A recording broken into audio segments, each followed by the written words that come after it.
The backline, I thought, was the best looking backline we've seen for a while. High praise, good. Yeah. All of last year. I'm glad they gave Proctor another game because he missed a bad tackle, whether he was trying to cover. But that's the thing in international rugby, you can't cover one thing and then catch up with yours. There's a couple of things about Athletic Park. The smell of the toilets I can still smell today. The Millard stand sitting up in that boy and those southerlies, and it used to sway a lot. Leigh Frog will be much stronger this week.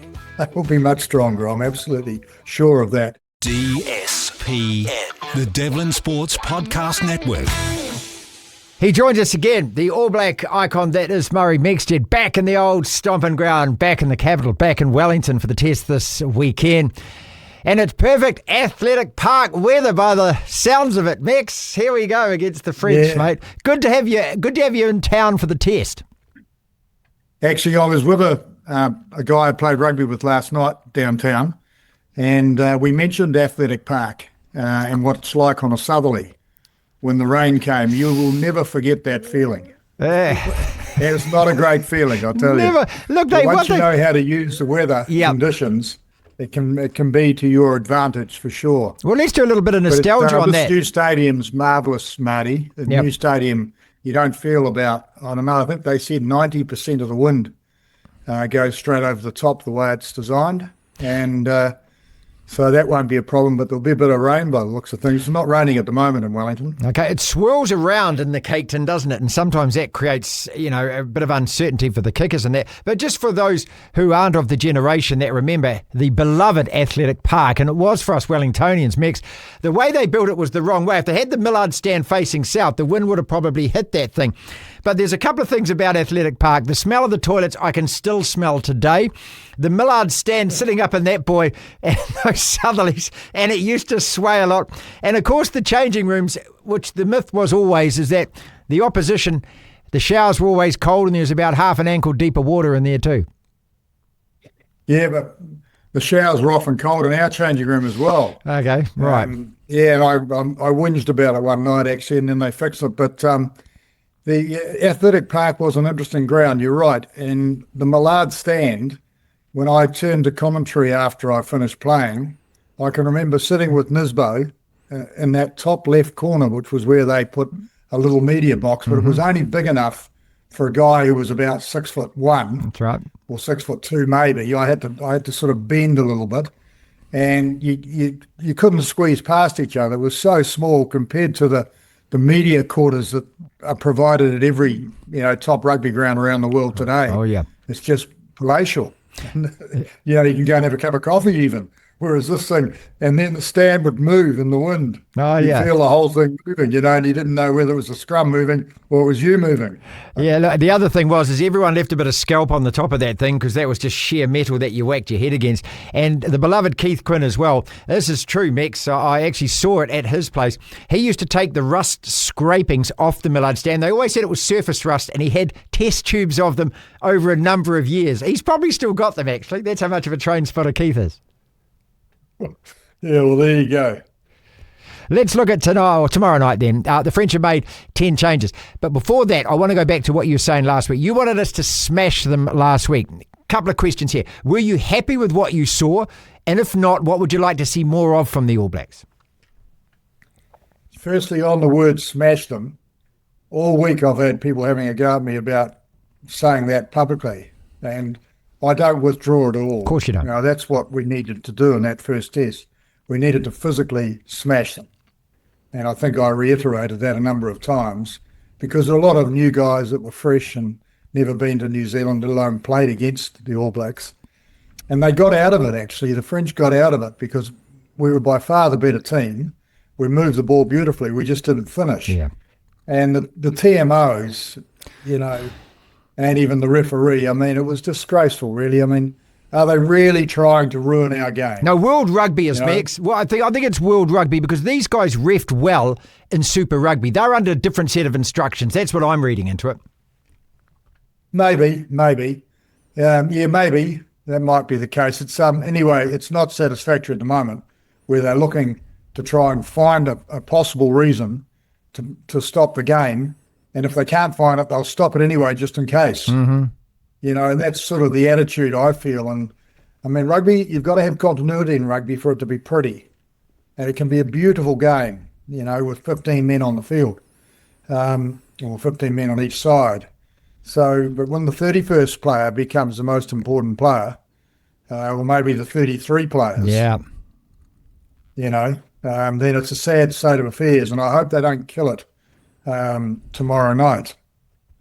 Okay, so we did a lot of things right. We had a line out that was 20 out of 20, I think. We spoke with Jason Ryan yesterday. He wasn't happy, as the coach never is. I thought the scrum, you can tell, we scrummed well. But you've been talking about aerial combat for the last 6 months and about winning that battle in the air, and I'm not talking about the set piece. They probably dominated us there. Jason wasn't happy with the collisions, and he says that we weren't quick enough off the line, we weren't physical enough with them, and obviously we had big holes in defence, and every time they came into that 22, they looked as though they scored. So there were my sort of takeaways and thoughts we've been talking about all week, but obviously more important, yours. No, I reckon Jason knows what he's doing. I didn't know that till last week because, I was critical of the selection year one, when they didn't have enough guys to win the ball and we were trying to beat teams with 40% possession. But they learnt their lesson and they've brought in probably the biggest lock in New Zealand, isn't he? Lord and Fabian, Lord and Holland have been the two biggest anyway. And he played well for his debut in a very hard situation, Holland I'm talking about. So, and I'm not surprised that they played very much the same side. I would have perhaps thought about changing the number 8. I think that was probably I would have put Jacobson in, given Jacobson a go, because he's played so well in Super Rugby this year. But anyway, it's the same forward pack basically, isn't it? Pretty much, yeah. So, they should be better this week than they were last week. And if they're better than they were last week, that's pretty good. So I'm sort of quite happy with that. The backline, I thought, was the best looking backline we've seen for a while. High praise, good. Yeah. All of last year. I mean, I think we spoke about the familiarity of having two brothers side by side who instinctively will know what the other brother's doing.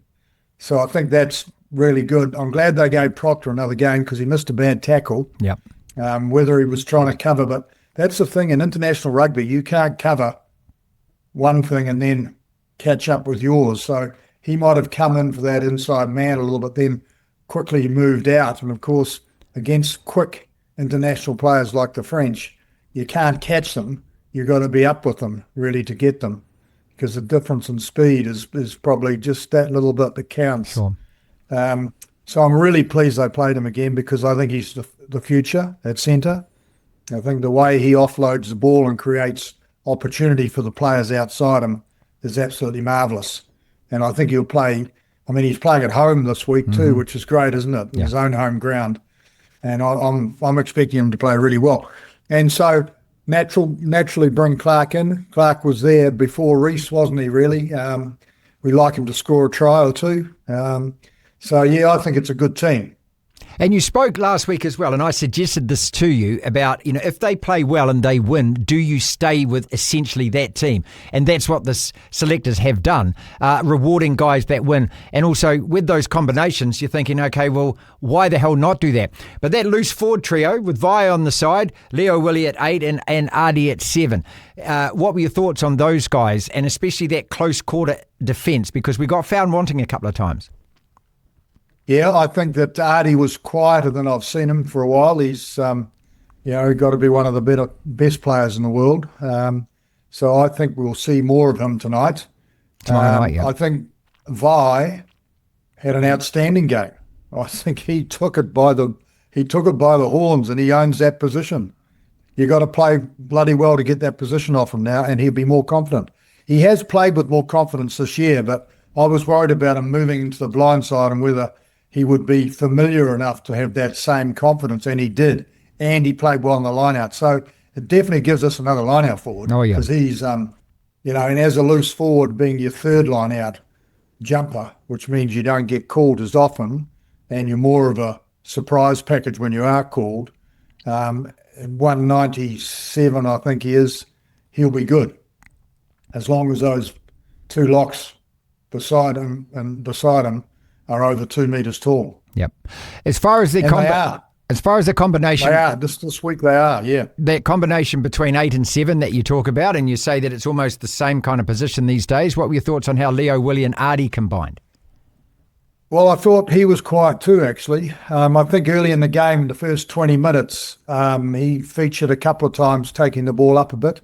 Never really broke the line. He was quite quiet in the second half. So that's why I thought Jacobson might get a run. I think he'd need to step up big time this week if he wants to play in the third test. Okay. And Karifi coming on again.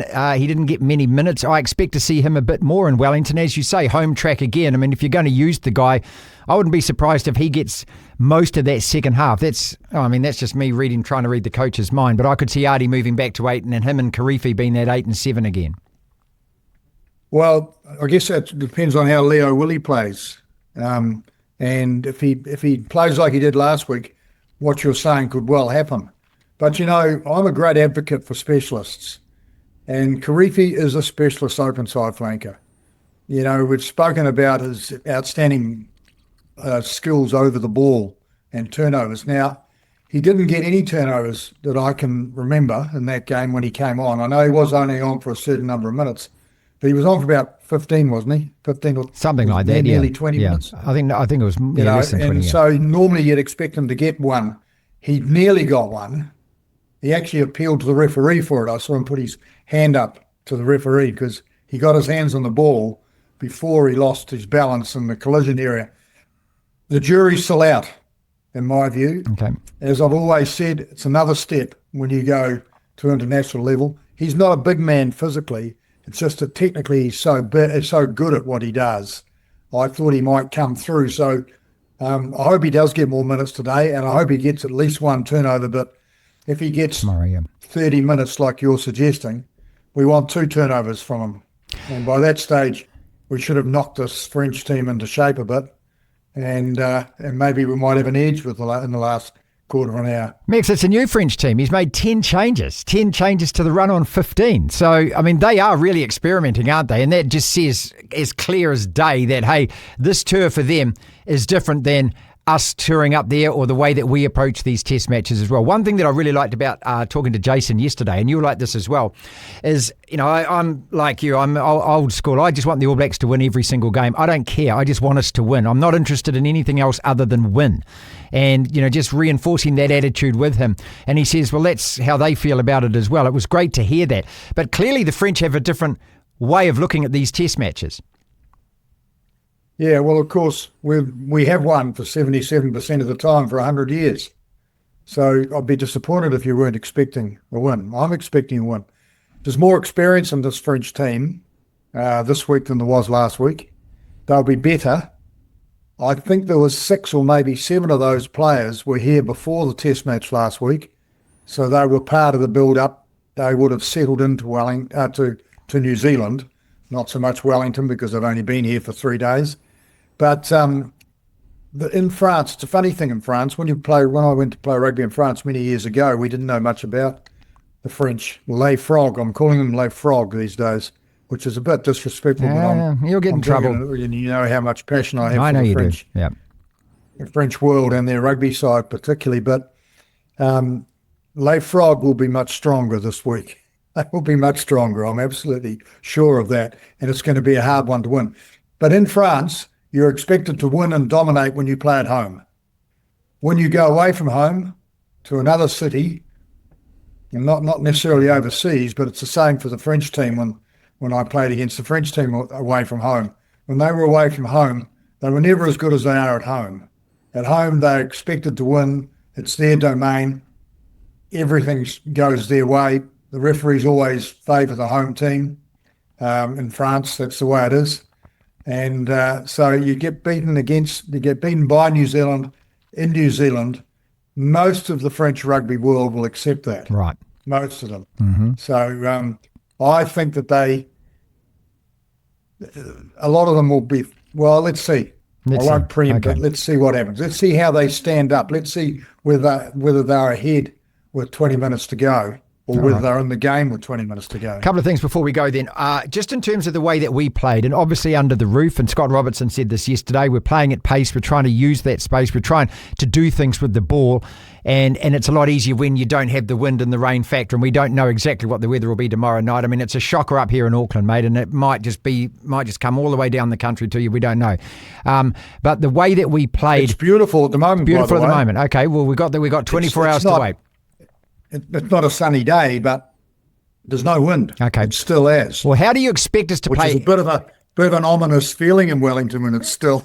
How do you... Because you know something's about to happen. How do you want us to play? And if the conditions aren't as pristine as they were in Dunedin, how do we approach this? What's our plan B to this? Well, I think we're probably the best team in the world at moving the ball. So I think we should be playing the same. Excuse me. That's right. We should be trying to play exactly the same as we did last week. Maybe less risky passes, but not much. I think that's our game. I think we're better than everybody else at that when we move the ball. And remember, that used to be the French reputation. When the ball was fluid, they were at their best. They get on a bit of a high and they get excited and it gets better and better. And, the crowd get carried away. The French love being on top. So you can't let them get on top. So once again, I want us to go out there and smash them in the first 15 minutes. Here we go. They didn't do that Here we last go. week. Let's do it this week. But you can do it more easily if you've got the ball too. Well, no, that's not necessarily true. But no, I would expect this to be a very, very tough game. They've got more experience. They can see that they got close enough to sniff that they can beat us. So they would have grown a little bit of confidence. And psyche is a big part of performances for a team. Team psyche is really important. So, some people may say, oh, it's a bit of an insult, but, that changing the team soft and, changing all the players. And then just throwing guys in to give them a go against New Zealand. They should be playing their best. But I don't see it that way. When you're playing a French international team, they have matured incredibly in the last 20 years. And they just look like they're going to win. I mean, they won the Six Nations. They just look like they're a winning team these days. They've got the whole country behind them. By the way, I'm flying the New Zealand flag today. How? Or the All Black flag. So I thought I'd better put that up early in the week. Okay. And because if you're in France at the moment playing, there'd be French flags all over the place. So you're flying the All Black flag. Good on you. We don't sort of do it we don't. same, do we? We don't. New Zealand, we don't. We hide our light under the bushel here in New Zealand, mate. We don't really.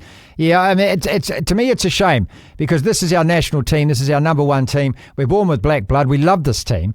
And so I kind of feel I'd like the crowds, especially, and especially in a city like Wellington, which I'd like to see that full embrace of it. I mean, I'd expect to go down the streets and see bunting everywhere, black flags everywhere, silver ferns everywhere, people wearing jerseys everywhere. I got a son who's over. My youngest is over in Europe at the moment. Everywhere he goes, Mex, he's wearing the All Black jersey. He loves it. He loves the fact that people come up to him, they recognise that, and we don't kind of tend to do that. I agree with you. Enough in New Zealand, I don't think. No, we don't. It's whether we love our team, but do we have enough? What the French would call pride in our team. Yeah, well, I agree, and I think it's about time we sang from the heavens. Go on. I think back in my day, of course, it wasn't the way we were. We were sort of not so much humble, but we weren't yelling and screaming and jumping up and down when you score a try.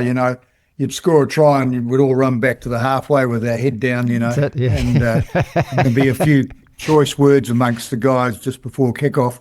And that was about it, but it isn't like that now. There's celebration in every sport, even golf. There's physical celebration. Yep. And Let's so embrace it. Yeah. I think we've got to get into the